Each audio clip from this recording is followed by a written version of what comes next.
Pilipinas, narito naman po tayo ngayon sa People Power Monument kung saan ginaganap ang ikalawang araw ng Peace Rally ng ating mga kababayan na INC.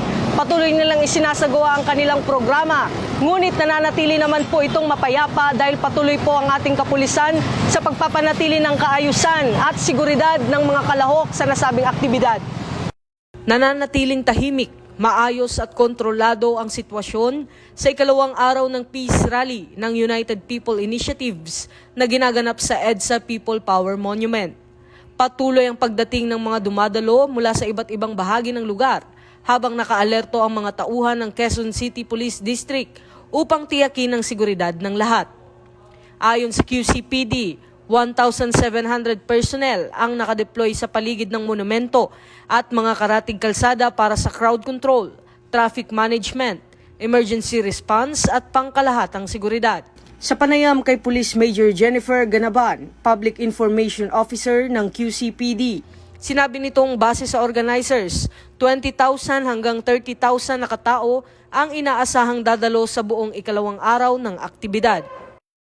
Ito nga yung second day na rally ng ating United People's Initiative. Na-approve po yung permit nila kagabi. So same time din po from 8 a.m. to 10 p.m.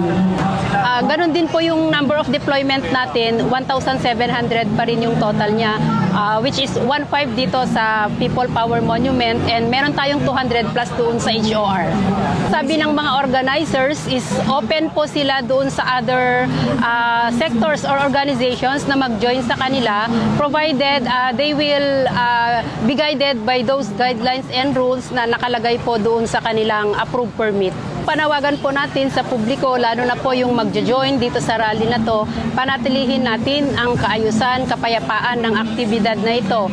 Since yung application po ng permit ng UPI, nakalagay po doon na peaceful rally po yung kanilang ikakandak. So yung gusto pong mag-join, sana po panatilihin din nila yung disiplina at respeto sa batas. Sumunod lamang po sila sa mga panuntunan na ibinigay ng QCLGU doon sa kanilang permit para po mairaos nila ng maayos hanggang mamayang gabi yung activity na ito. So far wala naman po maliban dun sa kaunting commotion kahapon dahil nag-join po yung ibang grupo, but then naayos naman po ng mga organizers yung mga leaders nila kaya naging maayos pangkalahatan yung result nila kahapon. So yun din po yung pakiusap natin ngayon na sana yung magjo-join is peaceful rally pa rin yung kanilang isusulong.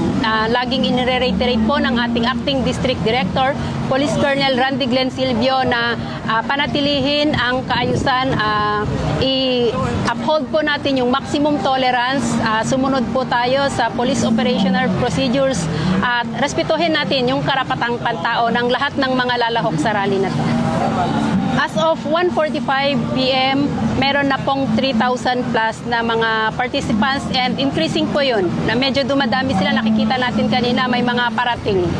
According to organizers, parang 20 to 30,000 po yung expected nila for today. Muli ring nananawagan ang QCPD sa publiko na makiisa sa pagpapanatili ng kaayusan at kapayapaan habang nagpapatuloy ang malaking pagtitipon.